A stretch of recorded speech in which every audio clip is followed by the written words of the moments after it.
আফুরা ভাইয়ারা, আপনাদের সাথে আজকে প্রবাসীর একটা গল্প শোনাবো। কারণ আপনারা বলেন যে আপু আমি প্রবাসী তাই আমি খারাপ। হ্যাঁ, আর এক কথা, আপনারা অনেক ধরনের অনেক কথা বলেন কিন্তু একটা প্রবাসীর গল্প জানেন না। দুইটা আজকে প্রবাসীর গল্প শোনাবো, দয়া করে সবাই শুনে যাবেন। জানি যে আমার কথাগুলো ভালো লাগবে না আপনাদের কাছে, তারপর রিকোয়েস্ট করতে আছি, দয়া করে আপুরা ভাইয়ারা শুনে যাবেন। তাহলে একটা প্রবাসী গল্প, বেশিক্ষণ না, 3 মিনিটে শেষ করবো কথাগুলো। দয়া করে সবাই শুনবেন। আপনারা বলেন যে আপু আপনি প্রবাসে থাকেন, কেন গেছেন, আপনি খারাপ। আপনারা যেহেতু বলেন আমার মানতে হবে, কিছু করার নাই। তাহলে শুনেন, 2022 সালে আমার হাজবেন্ড সৌদি আরব আসছে। আসছে পর ও হয় দীর্ঘ 2টা মাস মনে হয় যে বসা ছিল, ওর কোনো ইনকাম ছিল না। হ্যাঁ, তখন আমি একটা ছোটখাটো জব করতাম, আমি চট্টগ্রামে ছিলাম। তো ওই যে একটা গার্মেন্টসে জব করতাম, তখন আমার স্যালারি ছিল 10,000 টাকা। আমার একটা বাচ্চা ছিল। পরবর্তীতে তখন যে বিদেশ আসছে, তখন তার ইনকাম ছিল না, বেশ ভালো কথা। এরপর 2 মাস পর যখন ইনকাম মানে কাজ পাইছে, সাইডের কাজ তো আপনারা জানেনই কোন কোয়ালিটির, রাস্তার কাজগুলো পাইছে। তখন সে দীর্ঘ 3টা মাস বসা ছিল, মানে 3টা মাস কাজ করছে, তখন মানে ওরকম স্যালারি পায় নাই। 3 মাস পর যখন স্যালারি পাইছে, তখন আমরা না খেয়ে রয়েছি, এটা বাস্তব কথা। আমি ওই যখন জব করতাম, ওই জবটা দিয়ে আমি চলছি, তখন সে আমাকে কোনো টাকা পয়সা দেয় নাই। আর তার টাকা পয়সা আমি তখনও নেইনি, কারণ ওই মানুষটা তখন ধরেন 30 লাখ টাকা ঋণ ছিল, এর জন্য আমিও তার টাকা পয়সা নেই নাই, আমিও চাই নাই। তো এরকম যখন আমি শহরের বাসায় এই শহরের বাড়িতে 10,000 টাকার ইনকাম করতাম, তখন আমার একটা শহরের বাড়িতে, আপনারা তো ভালো করে জানেন যে শহরের বাড়িতে চলাটা কতটা কষ্টের হয়। 10,000 টাকায় তো আমারই কিছু হইতো না।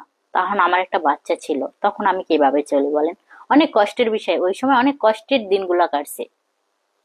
পরবর্তীতে এরকম গেছে আপনার 2টা বছর চলে গেছে, দেখি কোনো কিছু নাই। আর এক কথা হলো, আমার হাজবেন্ডের টাকা তখন আমি নেই নাই।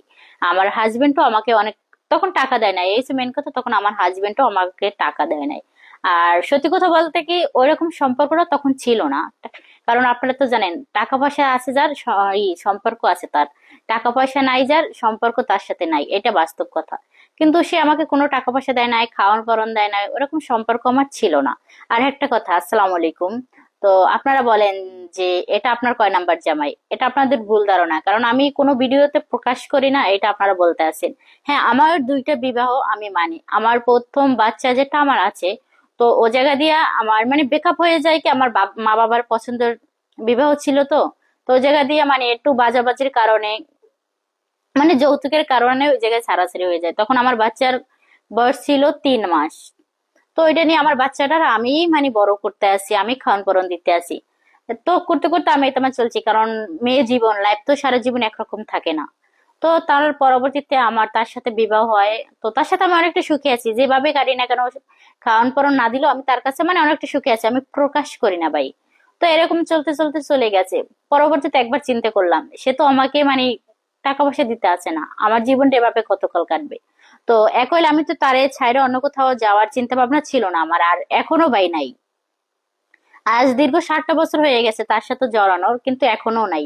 পরবর্তীতে আমি 2024 সালে প্রবাসী জীবনে পাড়ি দিলাম, সৌদি আরব ছিলাম খাদ্দামার কাজে, খাদ্দামার মানে বাসা বাড়ার কাজে আসছিলাম।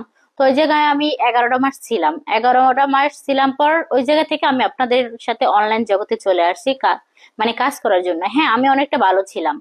তো আমি কাজ করে ভালো ছিলাম। তো আমি ওই জায়গাতে চলে আসলাম অনলাইন জগতে। আর ওই জায়গায় 11টা মাস ছিলাম, তারপর যে যখন দেখছি অনলাইন জগতে ভালো একটা পজিশন আছে, আমি চলে গেলাম বাংলাদেশে। বাংলাদেশ ছিলাম 1 মাস, পরবর্তীতে আমি আবারও চলে আসলাম দূরপ্রবাসে, আমার হাজবেন্ডের কাছে, ফ্যামিলি বিষয়। এইটা হলো ভাই জীবনের সত্যি কথা। আর আপনারা তো অনেক ধরনের কথা বলেন ভাই, অনেক কষ্ট লাগে এগুলো দেখা। যেটা সত্যি আপনারা এটা মিথ্যা বানাই দেন। কারণ একটা মানুষ প্রবাসে আসে, কষ্ট না পাই প্রবাসে আসে না, হাসি খুশি জীবন নিয়ে কিন্তু প্রবাসে আসে না। আমিও সেম এরকম, আমার 2 বছর আমি গার্মেন্টস জবে ছিলাম। ওই জায়গা দিয়ে থেকে কোনো লাইফে মানে 10,000 টাকা দিয়ে আমিও চলতে পারি না, আমার মেয়েটাও চলতে পারে না। তারপর আমি চলে আসলাম এই দূর প্রবাসে, বুঝছেন ভাই। তো কথাগুলো যদি সবার ভালো লাগে, লাইক শেয়ার কমেন্ট করে পাশে থাকবেন। আর সবাইকে অসংখ্য ধন্যবাদ। আল্লাহ হাফেজ।